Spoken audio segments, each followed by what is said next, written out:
I would go from the position of how do men listen and what are they listening for versus how Um, do women listen and what are they listening for? that's a good point. I like that. Mm.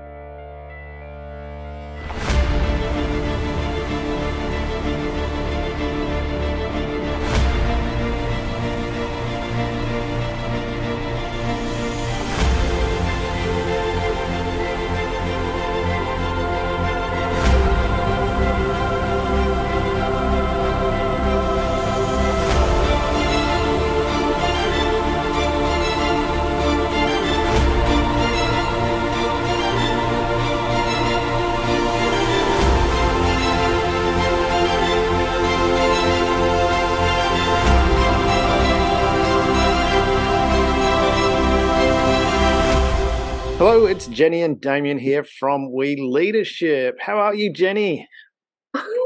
Damien, I am terrible. Yeah, I know you've just had a No, I'm joking. cold. I mean, you've been struggling. Yes, it's taken me out for a little bit, but I am on the mend, so That's it's wonderful. yeah.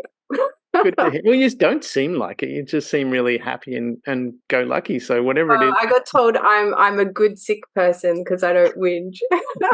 Oh, we Just need more of like, that. We definitely need more of that. Just generally, I think we need more of that. Anyway, for the audience, we're talking about today the difference between the feminine and masculine leadership styles and what we can learn from each other, which is an interesting topic, I think. Don't you, Jenny? yeah, I do think so. I'm curious to see what kind of treats you come out with today. Well, let's talk about. I mean, I know from the negotiation program that I run, one of the things that the feminine style is certainly more empathy and more listening than men are generally attributed with. We generally don't listen so much, and I'm sure you can confirm that from your end to me. No comment. Keep going.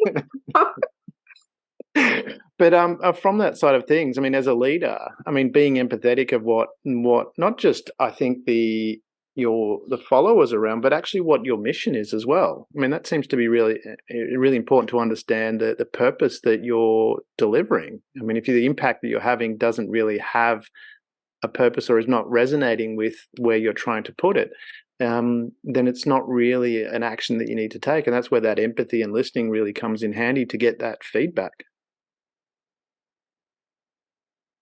Yes, I think there's probably some nuances in that as well, in terms of not only not only the skill around are you a good listener or are you not, but actually what are you listening for? Mm. So so if you want to put that gender kind of slant on it, and you're saying I would go from the position of how do men listen and what are they listening for versus how do women listen and what are they listening for? That's a good point. I like that. Mm. How do we listen differently? What is have you witnessed from the experience of how men and women listen differently? All right, so I want to explain what listening for kind of means Mm. first of all, because I don't want to make an assumption that people understand what I'm saying. So, um, do you know, it's kind of like when you ask somebody a question and Mm. you're listening for confirmation of, like, you're listening for them to validate your response, for instance, you know, Mm. or you're listening for what they're going to give you as evidence that they didn't do what you said, not what you asked them to do.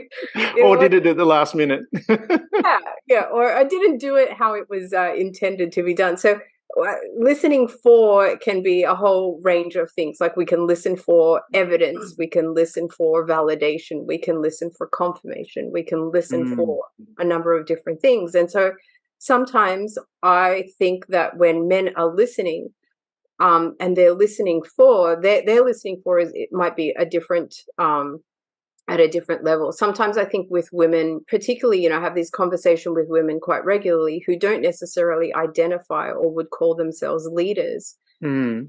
and they're listening for validation. They're listening for that it's okay to proceed. You know, Mm. whereas I question whether men are really listening for that. Maybe they're just listening for understanding, listening for, yep, I got it, and we're just moving. This is the plan. What do you think? Yeah, that's an interesting point. And from that, what are you listening for? And as you were talking about that, I'm thinking about what when I'm listening, because I made a conscious effort to listen more this year. Mhm. That was my only resolution, even though I think I'm a pretty good listener. I was like, okay, Okay. This you is all starting to make sense now. well, I was looking at it. The person who won the Toastmasters World Championships immediately on his way home, while he was at the airport, he went into a bookshop and bought a book on public speaking. Now he just won the World Championship, and they asked him, "What you just won the World Championship?" And he goes, "Well, I can always be better." And Mm, that was my approach at the start of the year. And what you're talking about there is listening. What are you listening for? And I don't know that I've really given it that level of thought as far as listening. It's like I'm listening to see whether that, well, maybe that's why I'm listening for, to see what the other person might be saying, what is the information coming across, and not just to their words as well, but to their body language, what's in between the words. And I've been fortunate enough to be validated, and maybe I'm listening to be validated. But when I'm talking with people and they won't have said it, and I think what I'm hearing is this, and they go, actually, yeah, you're right. And so that's been really interesting to get that feedback as to what are you listening for, because from that perspective, it's for me, it's very, and I wonder if it's a masculine trait. I'm very, very task orientated, very, very goal orientated, very fixed on achieving the goal, and I'm listening for what are the key parts that are we moving this forward.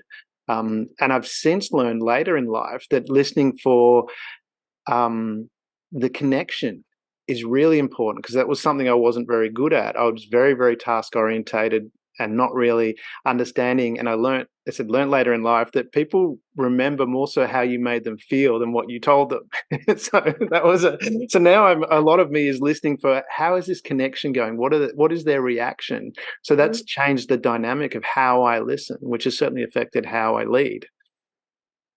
Yes. Yeah. That is interesting. It is. So, and I'm just wondering if that's more of a, because it very much for me, I saw myself as, task orientated, which when we look at the natural masculine traits, you've got logical, and I'm reading a list here, inner strength, responsibility, stability, clarity are all around that. And that was my focus. It was very task orientated, very hard task orientated. And then changing that approach of what is, um, how does the other person feel from this communication, changed what I was listening for, and as a result adjusted how I approached the conversation as well. Mm. Yeah. And so I discovered this for myself just recently in the sense of when I'm in communication with other people, Mm, particularly if it's a one-on-one, I've been practicing this listening for some time now. So it kind of mm, comes easy because I can hear not only what the person's saying, but as you've indicated in your example, like what they're not saying, what's behind the words. So you can get really in touch mm, with that. You can connect with them at that level. Um, but recently I did a presentation to a group, and I didn't realize at the time, but I was actually listening for or looking for that validation or that feedback from them that might mm, suggest that they didn't agree with me, or this wasn't appropriate, or whatever it happened to be, but it was all in the vein of the negative, and it really struck me at that point when I didn't get any of that feedback back, mm. what that's like. Because often in leadership, you're consistently facing that kind of feedback, you know, Yeah.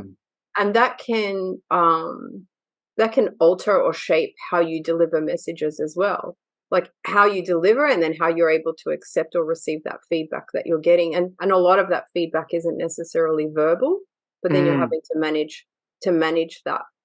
So I think this topic is kind of interesting because it starts off with this list of traits potentially that are female or masculine, but then mm, how we deal with that, then there's an opportunity. So for instance, as a woman, if I'm listening for this validation, there's an opportunity for me to potentially leverage more on the masculine mm. traits and say, right, well, we've got this task, we need to get it done.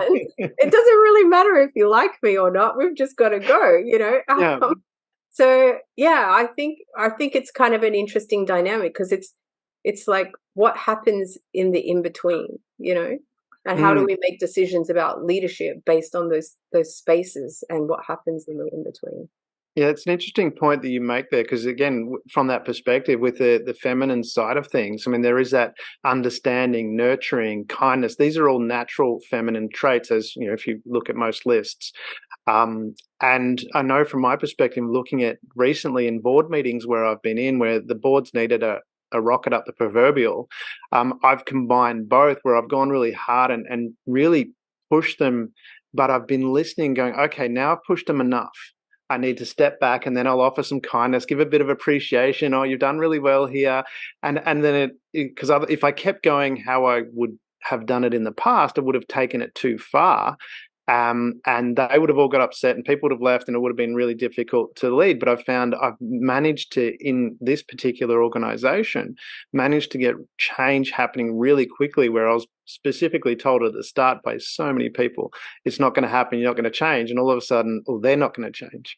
But by having this approach of going really hard where it needed to be, but being aware of and using that, what are you listening for, and going, okay, they're probably at the point where they're close to this line.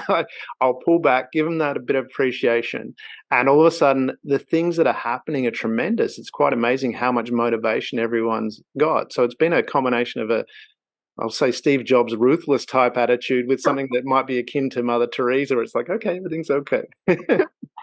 Maybe this is where I know for me, like, I don't necessarily, I'm still developing my leadership skills, and I know what I'm good at. I'm good at that collaboration. I'm good at the bringing people together and sharing ideas and sort of making it a win-win. But I'm terrible when it comes to, having to like discipline staff or just move people on. Like that's not my role. Yeah, and it can be challenging. And is that part of that listening forum where we can actually become stronger by combining those two traits? Yeah. Yeah. So what else did you have on your list, like as far as female or masculine traits are concerned? What are some other? Well, on the female side, you have unconditional love, a flow, a radiance. Those are an ease.